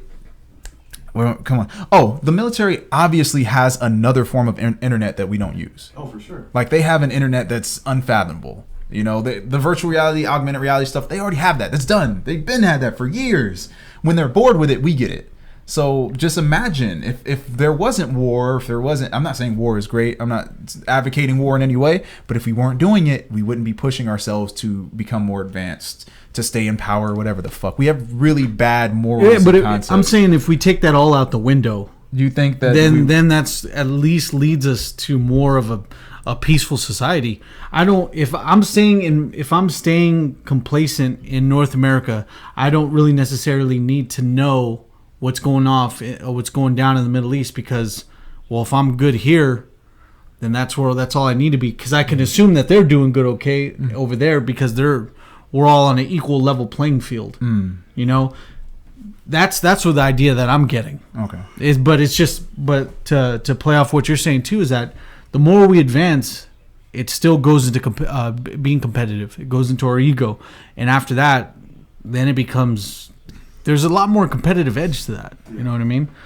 Londa said CIA was walking around with smartphones during the Cold War sending memes in each other. He also said the TV had local news, which showed you only your local bubble. Now with the internet, people are looking at other people's bubbles for the first time and freaking the fuck out. Right. Yeah. Okay. I like He that. also said Skynet is what Mark's talking about, and Trump is going to build a drone wall. Nobody sees it yet. Dang, after what I'm talking about, it's like, yeah, you're pro Skynet. I'm like, Oh, damn, shit. I'm already falling in line. Like you said, the CIA or the government has a whole different type of technology, and then when they get bored, they release it to the masses. Yeah. But then When they've or they found the next thing, you know. or once it hits the masses, the masses hit them with a totally different side of their own technology that they never seen. That's why they're finding hackers and then taking them. Yeah. Yeah. And I look at it the same way as when a game developer releases their game, and then they watch speedrunners play their game, and they they glitch through walls and shit that they didn't know that was even possible, and then they go, oh wow, these guys used my creation in a way I'd never even fathomed. Yeah. So when they give us their technology, and they go, we're done with it, we don't know what else to do with it, and then we start using the internet to make shit like Kickstarter and shit. So yeah, there's a lot of this almost sounds like we're just going in on the internet. So without the internet, maybe something could have been more I mean, just saying, like, technology, if there's no financial means to be competitive. So universal income would be a good move. No, Elon Musk not is right. not even just if we just take all that out the window and just stop at this point. Like, stop. Everyone in the world, put a gun to your head. No, like the whole planet. Not lives, but I'm saying if we get everyone. I'm talking like the only thing to me that's going to achieve world peace is if we just have socialism and just have everyone have the same things, and like have the poor in one house and have. But see how let me explain. Like, we actually have poor. This is coming from the guy who said if Hitler had 10 more years. Yeah. No, with space technology, not with his agenda. I actually feel more confident on that. Still redacted. His space program was impressive. That's it. But if you have the homeless actually in houses, if you have rich people who do whatever they could stay there with their house. They don't know any better. If they go back to if they go to a 1-star house, they'll probably flip their shit and kill themselves. But if we all become complacent and have this one structured idea of where everyone's just as equal as everyone else, in a sense, isn't that a sense of peace? No. Exactly. What's that's the whole gimmick of the world peace. I just think it's that unattainable. What's your take on the world peace thing? It's just like how we said earlier, dude. Nah.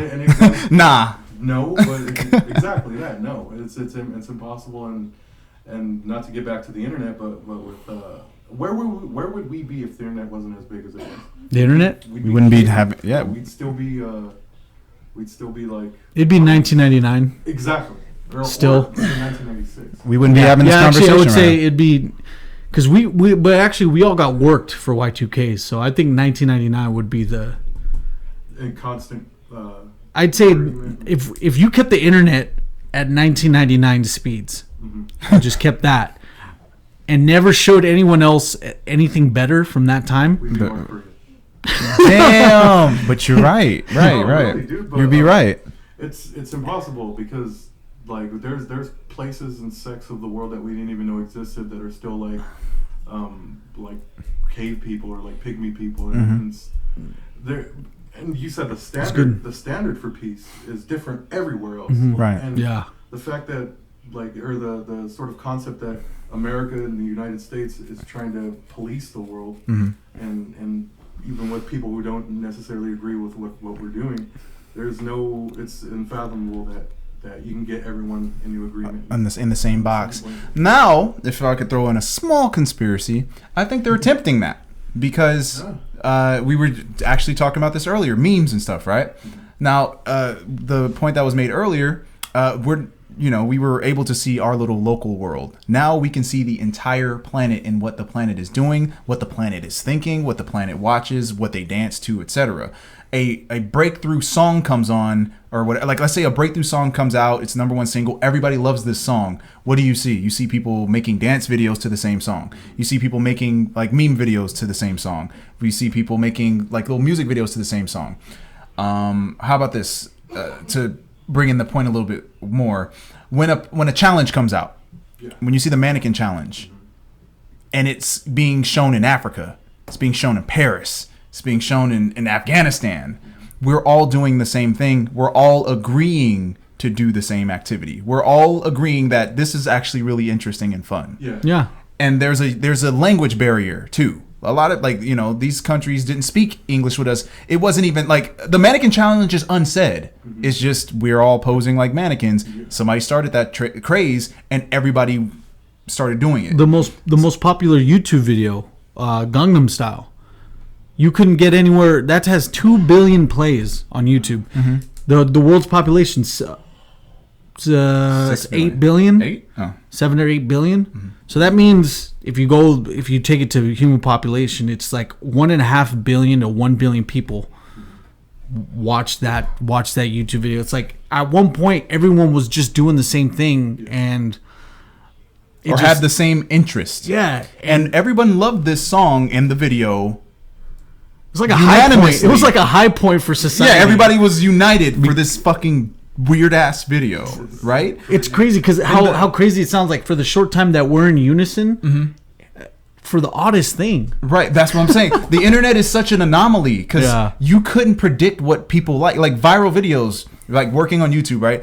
The big thing is to work for a viral video. Like if you get a viral video, it's a marketing tactic. But the concept of a viral video is so impossible you can't predict it. Yeah. Because there was a video with a piece of toast that fell. What the fuck? It's literally 3 seconds. It's just a piece of toast sitting up, and that's the end of the video. Yeah. I think it had like 5 million views or something like that. Directed by the Coens. There's 4 messages behind it. But it's obviously shot on somebody's phone. Yeah. And it's just and that was the video. It's over. And people are commenting and having conversations about this and laughing and joking. It's like everybody came together for this dumbass piece of toast falling. That's the name of the video. Piece of toast falls. And I don't even know how people found it. But the point I'm making is we seem to be going into the same mind. Yeah. Right? Because Facebook is the world. Facebook, it's not going to go away. Huge. It's not going to stop happening. Facebook is actually attached to most websites now. Like Facebook it is a part of society. You don't have a username, just sign in with your Facebook here on whatever website. Exactly. Yeah. So when you're on Facebook, what happens though? Like I'm saying, those challenges. When you see those challenges, that means we are all agreeing on the same concept and we contribute to it. How many things have you seen where people are doing covers of songs and they obviously don't speak English? You know? So I'm looking at it like that. Like we are all we see the entire world and then something happens. I never know what whoever starts a challenge. That's what scares me. I'm like, who's starting challenges? Because what makes a challenge explode? Nobody has an answer. So the mannequin challenge is the best example. Have you ever? It's the accessibility. You don't need much to do it.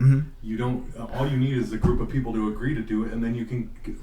The entertain net. Take part in this. Londa says we're barely where we are with 27 fake religion pushing peace. And he also said the thing that bothers me the most is that other countries see that 90% of American challenges involve wasting food, like the ice bucket challenge. The ice bucket challenge. Remember the huge hysteria that people got under because California is in a drought at that time, right? And then there's not clean water. Matt Damon's bitching about there's not clean water to Mm-hmm. a certain percentage of the world. So a lot of people freaked out over that and was actually demonizing people for wasting water. Yeah. Right, and we had a big fight over that. Yeah. Planking. Planking. Everybody on the planet was planking, A couple They people were dying. died. and they were dying. Yeah. People were dying from this challenge. It's like Right. they tried to do a mid-air plank with no parachute. They're like, Right. "Oh, let me do it in mid-air," and just they fell to Cool. the death. Kill yourself. But here's the thing. This is where I go. It almost feels like somebody outside of the internet contributed to the challenge because it's universally. You're capable of doing it anywhere on the planet. That's what bothers me about certain challenges. Planking is unsaid. You lay flat and you just do that. That makes sense. The mannequin challenge, unsaid. Nobody's giving these challenges. Don't go. These are the rules to the challenge. Do it. No, they do it, Everyone and just everybody knows. follows suits. It's unanimous. Everybody sees it. Hive mind. That's The- great. I'm trying to think of what was the at night I think of you. That's the Running Man. Running Man challenge. Yeah. I thought I was watching the movie The Running Man. Right, but Which totally changed the Running Man. right. People are It's a doing new dance different- now. yeah, it's a new dance. They not the converted Running it. Man. Even made the that- Running Man even made that that's song a dumb hit gesture. again. Right. And they bring songs back with challenges, you know? But I'm just saying the challenges aren't happening just in Cali. It's not just a USA thing. Everyone on the planet does it. Because when I see people in Uganda doing the Running Man challenge, you have to ask yourself, are we becoming one culture? It's like, are we slowly blending into each other? Internet culture. The internet is pulling us all together because even the humor of the world is changing. Because when you look at memes, you see certain memes sometimes and go, "Who the fuck made this? And why am I laughing so Why hard is it so at it?" dank? Who, Why is who it such would a have dank thought to meme? put a crying Jordan face on a frog for some joke and it works? Let me play on one thing because I know what you're saying here.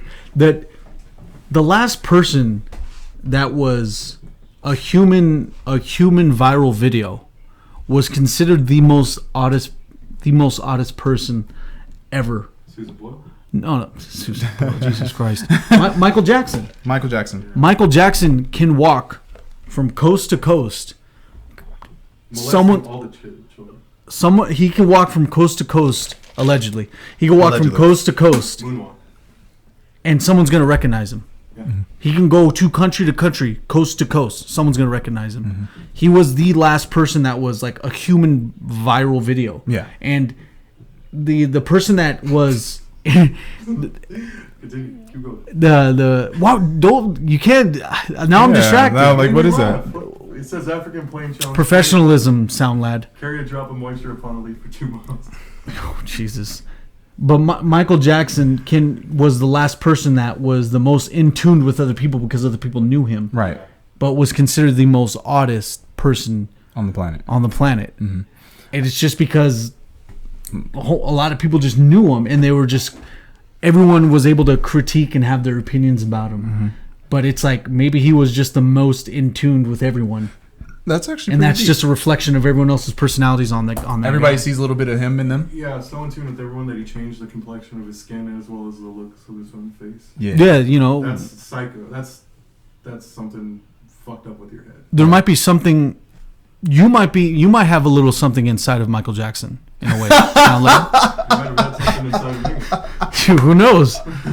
I set it up, you tee it off. But that goes to the point. It's just, let's take the idea of being viral in human form. Michael Jackson's Michael probably Jackson's- one of the last persons He to do it. seriously couldn't go anywhere on the planet. Like he just Michael Jordan carries that same torch, but it's like, no, he was nowhere near what Michael Jackson was. Michael dude. Jackson, like he was explaining in an interview, he's like, there's no place I can go. Yeah. No, he's like, I've tried countless. Go to places. Fiji. There's people just like just in just the indigenous countries. You just Just go doing the there. ad libs of his sounds and When shit. did he stop performing? Uh, Like years before He died in 2009, and he was going to do a comeback tour that same year. Oh shit. yeah, And it's literally called "This Is this It." is it. The tour was called "This Is It." And- Right, because there was a movie about it. Right. So he was basically he knew he was gonna die. Well, it's hard to forget a black child who turned into a bleached mummy in your lifetime. Oh my god! Jeez. Thank you. My point is- But overall, just I like where he was coming from. It's like I like We are all weird. That's a cute idea. No, because like I'm Well, starting to Shaman, see it. guys. I'm starting to see. Shaman. Right. I'm starting to see we're all fucking weirdos. We're all weirdos, and this whole construct of society is being broken by the internet. Because you're starting to see, you know what I'm talking about, guys. You're on the internet now, and you're like, what the fuck are these people on? And why am I connecting with it so much? These are some weird motherfuckers. Like, there'll be some videos I'm like, I don't know what the hell I just experienced, but I'm going to watch it again. Like, Yeah. you know, there's a weird little trend. Like somebody, if anybody fell, like this weird song would play and they just keep looping the side, like them falling. I don't know, what the hell is that? I don't know what I'm looking at, but I watched it again. That same concept of what you're saying is like, you know, it's ridiculous. You know, it's like, you kind of, you boggles your mind how people like it. That's sometimes with movies like The Room, maybe. Right. Happen, or shitty YouTube videos you watch where you're thinking this is ridiculous, but I gotta watch it again. I gotta watch it again. It almost feels, that's where I almost look at that as like a glitch in the Matrix, because it doesn't make sense. It's a glitch in your mind. Right. Because over time you start thinking, or at least me, I start thinking, all right, what made this guy do this? Or Right. what else has this guy done? Right. Or how do you come up with this? And then I kind of create a little appreciation for that. 'Cause I know it's shitty. I know it's dumb. Yeah, but you then go, I like it. yeah, because you have to appreciate it. Yeah. And then you have to realize we're all unique. Exactly. And then once we embrace that, that's when we become one. But that's hard to do. You know, you got to look inside yourself and all that shit. But I hope we're still on subject. But overall, it's just the concept of world peace. I don't believe it's possible, but I think at this rate, the internet is influencing in positive and negative ways. In the negative ways, we have a lot of defectors that are throwing us off. Yeah. But in other ways, we are unifying in all these unique aspects. Viral things, because even like I said, I've been studying this stuff. They have no clue how viral works. No. They've tried. They're like, we tried formulas. Like if we have this element, and this element, we could recreate a viral video. Never. It literally can be up to just That's the crazy. cosmos. It's crazy how with all the viral videos we have, that idea it's incalculable. It's incalculable. It's like it's you Crazy. can't quantify it. It doesn't make sense. Yeah, it's Crazy. It's viral videos and God, the two biggest mysterious. Exactly. Too busy. It's Too God busy. trying to communicate with us. That's what it is. God's Viral videos. God's trying to bring us together through memes. So it is pretty interesting to. It's funny how you just made that seem like, like people are gonna tune in. They're like, okay, I'm gonna ride with that. I'm riding with that idea because no one laughed at the end of it. No, because it is weird. It's a weird concept to think like I'm connecting with this thing that doesn't make sense to me. And a lot of that is happening. I like meme culture and viral culture. Yeah, they're doing a lot. Conversation. They're doing a lot to have us disconnect. But then there's so many from having a world consciousness. Yeah, but that's not stopping us because we connect in ways that they can't calculate to predict. We're Yeah, connecting but it's in a negative unpredict- fashion. I'm talking. It's like it's not in a positive light. Okay. Yeah. Okay. I mean, I hope that because I do the water bucket challenge, right? Yeah, there were a lot of people pissed about the water being spilled, but then some people are like, you do know that spilling water, ice cold water on the top of your head out of nowhere is affecting your brain. Like you just damaged yourself, like permanent damage. Like, and they go into this is what happens neurologically with being dumped with ice. What the fuck is the point of that, by the way? Yeah. And some people go, if the right challenge is put out there, people will just hurt themselves for no reason. The kick in the balls challenge, Fall off a cliff challenge. Yeah, But anyway, Huge success. I made my point. I wanted to keep that. And now, so with that point being said, we have achieved world peace here on the Mark and Andre Show. Episode 65, The Quest for Peace. We have met our quest. We have achieved our quest. World peace is totally attainable. It's just, though, the way you could do it, you have to eliminate so many factors, and it's just, it's not going to happen in our lifetime. We got to hope for a meteor or something. Oh, nice. Yeah, just to clean slate it. How about you just enjoy your life where you're at and better your community and the people around you? Exactly. Here on the Mark and Andre Show. I want to thank Andre from Lyricology 101. I want to thank SoundLad number 2. And I also want to thank the people commenting here on the Mark and Andre Show. Andre, I'm going to leave the floor to you. What's up, y'all? For the shameless promotion. Shameless promotion time. If you guys don't know by now, I am a hip hop instructor. I teaches the hip hops. If you guys don't want to learn about hip hop, but you're just interested in how that shit even happens or why people like it in the first place, I do a series called Bar for Bar Breakdowns where I take popular songs and I dissect them all the way down to a science. Maybe you guys will enjoy that. If you like Eminem, maybe you can check out some of his breakdowns that I've done for him. You can check me out at youtube.com/ANDREGAINER. That's youtube.com/Andre Gainer. And watch it and then enjoy it when that happens. And then, yeah. Excellent. Ladies and gentlemen, this has been the Mark and Andre Show, episode 65, The Quest for Peace.